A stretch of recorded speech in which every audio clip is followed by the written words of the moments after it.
Hello everyone. आज है 25 फरवरी और आज इस वीडियो में हम बात करने जा रहे हैं कोल इंडिया के बारे में।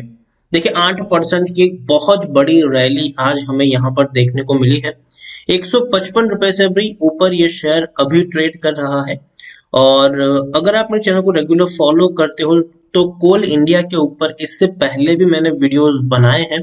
आप देखिए, जब अक्टूबर महीने में पिछले साल 117 रुपए के ऊपर शेयर ट्रेड कर रहा था, तब भी मैंने वीडियो बनाकर कहा था कि तेजी जरूर यहाँ पर आएगी, तो बेचेगा मत अगर जिसके पास भी है। लेकिन हाँ, वक्त लगेगा, बहुत ज्यादा वक्त लगेगा इसको ऊपर जाने में। ये मैंने आपको कहा था, अगर आप में पेशेंस हो होल्ड करने का तो ही होल्ड करें।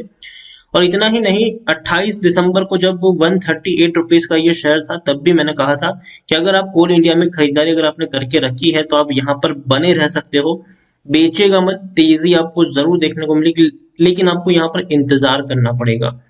और आज एक बड़ी रैली देखने को मिली भी है। और एक्चुअल में अगर हम देखें तो कोल इंडिया में निवेशकों का कहीं ना कहीं फायदा ही हुआ है। अब वो किस तरीके से हुआ है उसके बारे में इस वीडियो में हम बातचीत करेंगे और ये भी डिस्कस करेंगे कि 155 रुपए का ये शेयर हाल फिलहाल में खरीदारी के लिहाज से कितना अट्रैक्टिव है। तो वीडियो को मैं शुरू करूं उससे पहले, अगर आपने अभी तक चैनल को सब्सक्राइब नहीं किया है तो प्लीज अभी इसे सब्सक्राइब कर लीजिए, क्योंकि आगे भी बहुत सारे वीडियोस हैं जो आपको काफी ज्यादा हेल्प करेंगे। उसके अलावा अगर आपने अभी तक मेरी टेलीग्राम चैनल को सब्सक्राइब नहीं किया तो उसको भी सब्सक्राइब करना मत भूलिएगा, लिंक आपको डिस्क्रिप्शन में मिल जाएगा। कोल इंडिया 156 रुपीज का शेयर है। आज जब से मॉर्निंग में ये शेयर खुला है, ऊपर ही ऊपर ये दौड़ा है, रुकने का नाम इसने नहीं लिया है। अगर हम यहाँ पर कोल इंडिया के बारे में देखें तो पिछले एक महीने में अगर आप देखें तो 125 रुपए का शेयर देखिए तेजी आती है, 143 तक पहुंचा, ठीक है। बाद में वापस से गिरावट आई और 132 पर आ गया ये शेयर। गिरावट आई थी, फिर तेजी आई, फिर गिरावट आई, और उसके बाद अभी जो रैली है पिछले 2 दिनों में, वो बहुत बड़ी तेजी आई है। 6 महीने में अगर हम देखें तो 110 रुपए तक शेयर टूट गया था। उसके बाद अगर आप देखेंगे तो तेजी आई है, फिर गिरावट आई, तेजी आई, गिरावट आई, तेजी आई, गिरावट आई, फिर तेजी आई है। एक साल में अगर हम देखें तो एक साल में जो इसका हाई है वो तकरीबन 180 रुपए के आसपास देखने को मिला था हमें। कोरोना काल में शेयर टूट गया, 110 रुपए के करीब पहुंचा था, लेकिन अभी अगर हम देखें तो रिकवरी की तरफ भी बढ़ रहा है। 5 साल में देखें तो एक बड़े लेवल से टूटकर ये शेयर नीचे आया, तकरीबन 340 रुपए के लेवल से ये टूटकर नीचे आया है। ऑल टाइम की मैं बात करूं तो एक वक्त ऐसा भी था 2015 में कि जब ये शेयर 440 रुपए के करीब ट्रेड कर रहा था। उसके बाद अगर हम देखें तो सिर्फ और सिर्फ गिरावट आई है, इसको संभलने तक का भी मौका अभी तक नहीं मिला है। लेकिन यहाँ से एक तेजी की शुरुआत की हम उम्मीद तो कर ही सकते हैं।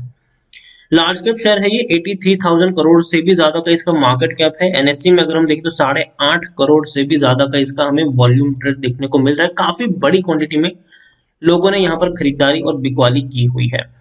कोल इंडिया के बारे में अगर देखें तो सरकारी कंपनी है ये, और प्रमोटर के पास 66.13% की होल्डिंग देखने को मिल रही है। प्रमोटर ने अपनी होल्डिंग को मेंटेन रखा है, ना बेचा है ना खरीदा है। एफआईएल्स ने हल्की सी बिकवाली की है, 6.50% की होल्डिंग है जो पहले 7.19% हुआ करती थी। म्यूचुअल फंड और इंश्योरेंस कंपनी की मैं बात करूं तो उन्होंने भी हल्की सी खरीदारी करी है। एफआईएल्स ने हल्की सी बिकवाली करी, लेकिन सामने म्यूचुअल फंड और इंश्योरेंस कंपनी के द्वारा खरीदारी की गई है। अब देखिए 9.46% की होल्डिंग म्यूचुअल फंड के पास है और 12.13% की होल्डिंग इंश्योरेंस कंपनी यहाँ पर ओन करती है। प्रमोटर जैसे कि मैंने कहा कि सरकारी कंपनी है, तो president of India acting through ministry of coal 66.13% की होल्डिंग है और एक भी शेयर गिरवी नहीं है। 31 म्यूचुअल फंड स्कीम्स और 436 जितनी एफआईएल्स का पैसा है, और हाईएस्ट पब्लिक शेयर होल्डर में एक बहुत बड़ा नाम है एलआईसी। 11.11% की होल्डिंग एलआईसी यहाँ पर ओन करती है और इंडिविजुअल इन्वेस्टर होल्डिंग 3.84% के आसपास देखने को मिल रही है।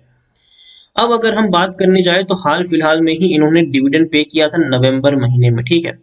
अभी मुश्किल से डिविडेंड पे किए हुए 3 महीने हुए हैं इनको, वो भी 7.5 रुपए का डिविडेंड, ठीक है। 7.5 रुपए का इन्होंने डिविडेंड पे किया था, 75% का डिविडेंड था ये। पर शेयर आपको 7.5 रुपए डिविडेंड के तौर पर दिए गए थे। और अभी नवंबर महीने में ही पिछले साल अगर हम देखें तो सिर्फ 3 महीने हुए हैं, और आज जो तेजी आई है उसकी वजह इसी डिविडेंड से जुड़ी हुई है। कंपनी ने भैया दूसरा इंटरिम डिविडेंड देने की घोषणा कर दी है। मार्च महीने में ये डिविडेंड मिलने वाला है सबको, और इसी के बारे में कंपनी की जो मीटिंग होने वाली है और इसी के चलते एक बड़ी तेजी आज के दिन में हमें देखने को मिली है, क्योंकि जो बोर्ड है वो सेकंड इंटरिम डिविडेंड के बारे में कंसीडर कर रहा है, और मिल भी सकता है काफी लोगों को। और जो रिकॉर्ड डेट है is a fix March 16 2020 as a record date for purpose of payment of second interim dividend. दूसरा इंटरिम डिविडेंड जो है वो 16 मार्च इसकी रिकॉर्ड डेट है, और इसी के लिए आज तेजी भी बनी है। और देखिए कोल इंडिया जो है वो छोटा मोटा डिविडेंड नहीं पे करती, काफी बड़ा डिविडेंड पे करने वाली कंपनी है ये। अब कितना डिविडेंड उन्होंने ओवर द टाइम पे किया है उसके बारे में हम बात करें उससे पहले अगर देखें तो टेक्निकल रेटिंग जो है वो अभी भी इनकी शानदार है, तेजी के संकेत है। यहाँ से और ऊपर तक शेयर जा सकता है, इसमें कोई शक नहीं है। आप यहाँ पर देख सकते हैं कि according to Moneycontrol user 86% लोग खरीदने की सलाह दे रहे हैं, 13% लोग बेचने की बात कर रहे हैं, और 1% लोग यहाँ पर होल्ड करने की नसीहत भी आपको देते हुए नजर आ रहे हैं। मतलब 87% लोगों को पॉजिटिव व्यू है, जबकि 13% लोग आपको बेच के निकलने की सलाह देते हुए नजर आ रहे हैं। जियो जीत का जो टारगेट था वो 155 का था, शेर खान का 160 रुपए का टारगेट था, 180 का टारगेट प्राइस एम की ग्लोबल के द्वारा दिया गया था। तो अच्छे खासे टारगेट्स भी यहाँ पर ब्रोकेज हाउसेस के द्वारा दिए गए हैं। यहाँ पर अगर मैं आपको एक और चीज के बारे में दिखाने की कोशिश करूं तो ये जो लेटेस्ट अपडेट है डिविडेंड की, आप देखिए 2020 में इन्होंने 2 बार डिविडेंड पे किया था। 19 मार्च को 120% का डिविडेंड था, और 19 नवंबर को 75% का डिविडेंड था। मतलब एक साल में अगर हम कम अगर देखें तो पहले 12 रुपए पर शेयर का डिविडेंड पे किया, उसके बाद 7.5 रुपए। मतलब टोटल जो डिविडेंड एक साल में इस कंपनी ने पे किया था 2020 में अगर हम काउंट करें तो 21 रुपए 50 पैसे का ये डिविडेंड था। तो भैया बहुत बड़ा डिविडेंड ये होता है कोई ऐसी कंपनी जो 150 रुपए से भी कम प्राइस पर ट्रेड करती हो और आपको 21 रुपए का डिविडेंड पे करती हो।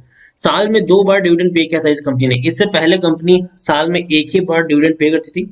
2018 में इन्होंने 28 दिसंबर को पे किया था, 2019 में 22 मार्च को किया था, 2020 में इन्होंने 2 बार डिविडेंड पे किया था। तब 2021 में 15 मार्च को ये डिविडेंड पे करने वाले हैं।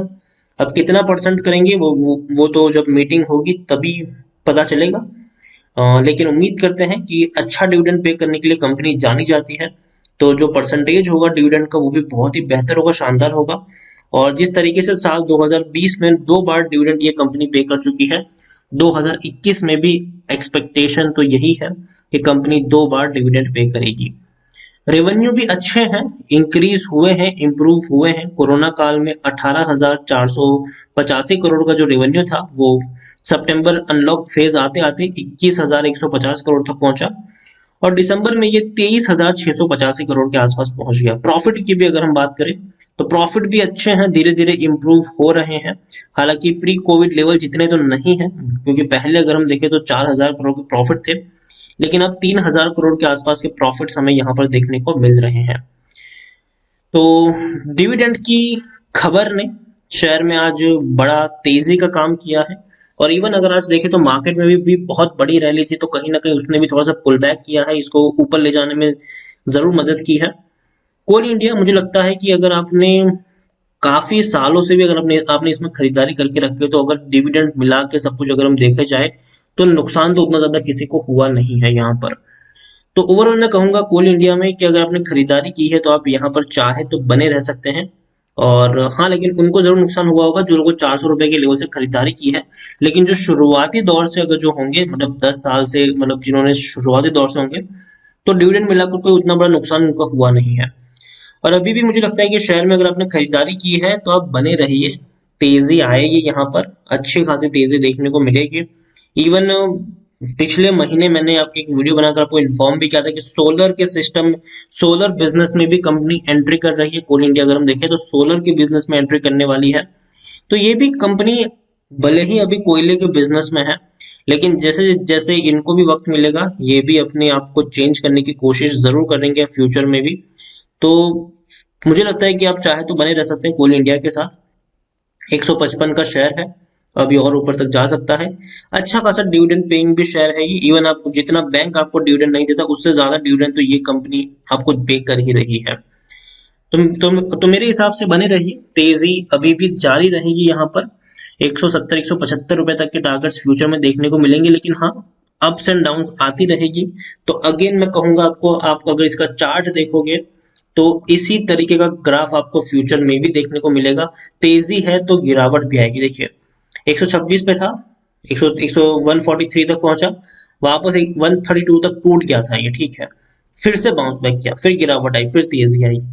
तो यहाँ पर मैं कहूंगा कि किसी एक प्राइस पे बहुत सारे शेयर्स मत खरीदना, टुकड़ों में खरीदारी कर सकते हो। अगर आपको 1000 शेयर खरीदने हैं तो 200 खरीदो, वेट करो गिरावट आए और क्वांटिटी ऐड करो, वेट करो गिरावट आए और क्वांटिटी ऐड करो। डूबने वाली ये कंपनी बिल्कुल भी नहीं है, तो उतना ज्यादा पैनिक मुझे कोल इंडिया में तो नहीं लगता है। तो वीडियो को यहीं पे एंड करूंगा। पसंद आया हो तो प्लीज लाइक करें, शेयर करें। चैनल पर अगर आप पहली बार आए हैं तो प्लीज सब्सक्राइब करें। और कोल इंडिया के बारे में और जो डिविडेंड की आज खबर आई है उसके बारे में आप क्या सोचते हैं वो भी आप मुझे कमेंट में लिखकर बता सकते हैं। Thank you.